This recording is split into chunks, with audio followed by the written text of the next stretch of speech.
자, 우리나라 금융산업, 겉보기엔 참 탄탄해 보이죠. 그런데 과연 속까지 그럴까요? 최근 전문가들이 지금 한국 금융에 숨겨진 약점들이 있다, 이런 지적들을 내놨거든요. 그래서 오늘 우리가 그 속을 한번 제대로 파헤쳐 보겠습니다. 바로 이 질문에 대한 답을 찾아가는 과정이 한국 금융 시스템의 진짜 체력을 확인하는 길이 될 겁니다. 자, 그럼 첫 번째 압박 테스트, 그 현장으로 바로 가보시죠. 네, 오늘은 크게 이렇게 살펴볼 겁니다. 먼저 압박 지점들, 특히 보험, 증권, 캐피탈 이 세 업계를 집중적으로 들여다볼 거고요. 마지막엔 최종 전망까지 정리해드리겠습니다. 과연 이 중에서 어디가 가장 아슬아슬한 줄타기를 하고 있을지 지금부터 하나씩 살펴보겠습니다. 자, 첫 번째 타자는 바로 보험업계입니다. 지금 보험업계는요, 뭐랄까, 자본을 지켜야 하는 이 방패와 빚을 갚아야 하는 창이 아주 팽팽하게 맞서고 있는 그런 형국이라고 볼 수 있습니다. 지금 보험사들 머리를 가장 아프게 하는 게 뭐냐? 바로 이겁니다. 빌린 돈 약속보다 일찍 갚을까 말까 하는 문제요. 이걸 전문용어로 콜옵션이라고 하는데, 이 간단해 보이는 결정 하나에 회사 운명이 왔다 갔다 할 수도 있는 아주 중요한 문제입니다. 콜옵션, 말이 좀 어렵죠? 아주 쉽게 말해서 돈 빌릴 때 정해놓은 만기일보다 먼저 갚을 수 있는 권리, 딱 이겁니다. 나 돈 많으니까 미리 갚을게 하고 이 권리를 행사하면 시장에서는 저 회사 재무 상태가 아주 튼튼하구나, 이렇게 받아들이는 거죠. 일종의 자신감의 표현인 셈입니다. 자, 그런데 이 콜옵션을 행사하지 않는, 그러니까 나 돈 먼저 안 갚을래 하는 경우가 생길 수 있단 말이죠. 그 이유가 크게 두 가지인데 이게 아주 중요합니다. 하나는 회사가 그냥 자발적으로 안 갚을래 하는 건데, 이건 평판에 치명적이라 사실상 거의 일어나지 않는 일이고요. 진짜 문제는 바로 첫 번째, 규제 당국이 막는 경우입니다. 금융당국이 보기에 이 회사가 돈을 갚아버리면 재무 건전성 지표, 즉 KICS 비율이 기준치 밑으로 뚝 떨어질 것 같은 거예요. 그래서 니네 돈 갚지 마 하고 스톱을 시키는 거죠. 이게 바로 지금 시장이 가장 우려하는 최악의 시나리오입니다. 하지만 여기서 딱 하나, 선을 그어야 할 게 있습니다. 이게 막 보험업계 전체가 와르르 무너지는 그런 시스템 위기는 아니라는 점이에요. 어디까지나 이건 자본력이 좀 약한 몇몇 특정 회사의 문제다, 즉 개별 기업의 이벤트로 봐야 한다는 게 전문가들의 공통된 분석입니다. 너무 확대 해석할 필요는 없다는 거죠. 그렇다면 이렇게 자본 압박을 받는 회사들은 가만히 있을까요? 아니죠. 대응책이 있습니다. 우선 단기적으로는 재보험을 활용해서 위험 부담을 다른 회사에 넘기거나 파생 상품을 이용해서 요구되는 자본 규모를 줄이는 방법이 있고요. 좀 더 장기적으로는 특히 대형사들을 중심으로 내부 모형이라는 걸 준비하고 있습니다. 이게 뭐냐면 우리 회사만의 맞춤형 리스크 계산법을 만드는 거예요. 일종의 정밀 건강검진 시스템 같은 거죠. 이걸 도입하면 리스크를 훨씬 더 정확하게 관리할 수 있게 됩니다. 자, 보험업계 이야기는 여기까지 하고요. 이제 다음 선수, 증권업계로 넘어가 보겠습니다. 증권업계의 키워드는 양날의 검입니다. 새로운 자금 조달 방법이 분명 좋은 기회이긴 한데 이게 또 어떻게 위험을 키우고 있는지 그 이중성을 한번 살펴보겠습니다.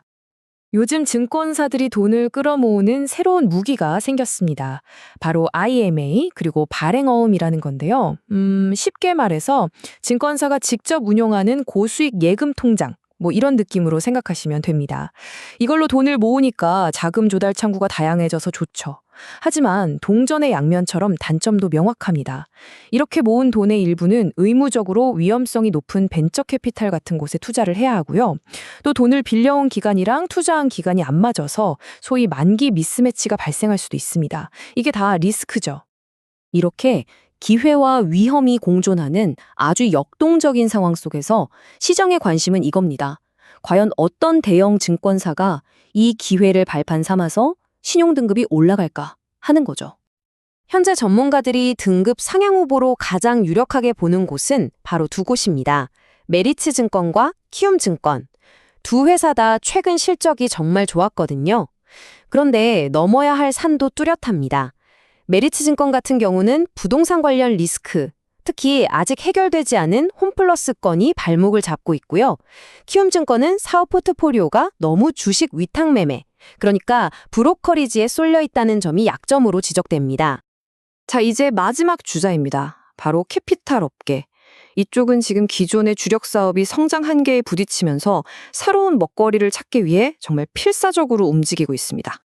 원래 캐피탈사 하면 딱 떠오르는 게 부동산 PF나 자동차 할부금융이었잖아요. 그런데 이 시장들이 예전만큼 쑥쑥 크지를 못하는 겁니다. 그래서 캐피탈사들이 이대로는 안 되겠다 하고 눈을 돌린 새로운 분야가 있는데 그게 바로 투자금융입니다. 이 변화가 얼마나 극적인지 이 그래프를 보시면 바로 알 수 있습니다. 보세요. 2021년에 21조 원이던 투자금융 자산이 2025년에는 34조 원까지 늘어날 전망입니다. 어마어마하죠. 전체 자산에서 차지하는 비중도 15%까지 올라왔어요. 이건 그냥 새로운 사업 한번 해볼까? 이 수준이 아니라 아예 회사의 DNA 자체를 바꾸고 있다는 신호로 봐야 합니다. 그런데 말이죠. 전문가들은 이 새로운 전략에 대해서 아주 강력한 경고의 메시지를 보내고 있습니다. 왜냐하면 투자 금융이라는 게 경기를 엄청나게 타거든요. 좋을 땐 확 좋다가 나쁠 땐 확 나빠지는 변동성이 아주 크다는 거죠. 그래서 이게 과연 안정적인 성장 동력이 될 수 있겠느냐, 여기에 대한 물음표가 계속 따라붙는 겁니다. 그리고 많은 분들이 걱정하시는 부동산 PF 문제요. 캐피탈사들 괜찮냐? 이 질문이 많잖아요. 다행히 이 부분에 대해서는 업계가 작년부터 선제적으로 대비를 잘해왔다고 합니다. 손실에 대비해서 충당금을 미리미리 쌓아뒀다는 거죠. 그래서 혹시 문제가 터지더라도 그걸 감당해낼 수 있는 맷집, 이 맷집 자체는 예전보다 훨씬 튼튼해졌다는 게 중론입니다. 자, 이렇게 보험, 증권, 캐피탈 업계를 쭉 한번 훑어봤습니다. 그럼 이 스트레스 테스트 결과를 바탕으로 한국 금융의 미래를 한번 종합적으로 전망해 보겠습니다. 최종 진단 한번 내려보죠. 핵심만 딱 정리해 볼게요. 첫째, 보험. 자본 압박이라는 숙제가 있지만 이건 특정 회사에 국한된 문제고 충분히 관리 가능하다. 둘째, 증권. 성장의 열쇠는 새롭고 복잡한 금융상품의 리스크를 얼마나 잘 다루느냐에 달려있다. 셋째, 캐피탈. 새로운 성장 동력을 찾아서 더 변덕스러운 예측 불가능한 시장으로 뛰어들고 있다. 이렇게 각자 다른 과제, 다른 고민을 안고 있는 상황입니다. 결국 핵심은 적응입니다. 규제도 바뀌고 시장도 계속해서 변하잖아요. 이 거대한 변화의 파도 속에서 과연 어떤 기업이 유연하게 적응해서 더 크게 성장하고 또 어떤 기업이 뒤처지게 될까요? 바로 이걸 지켜보는 게 앞으로 한국 금융시장을 바라보는 가장 중요한 관전 포인트가 될 겁니다.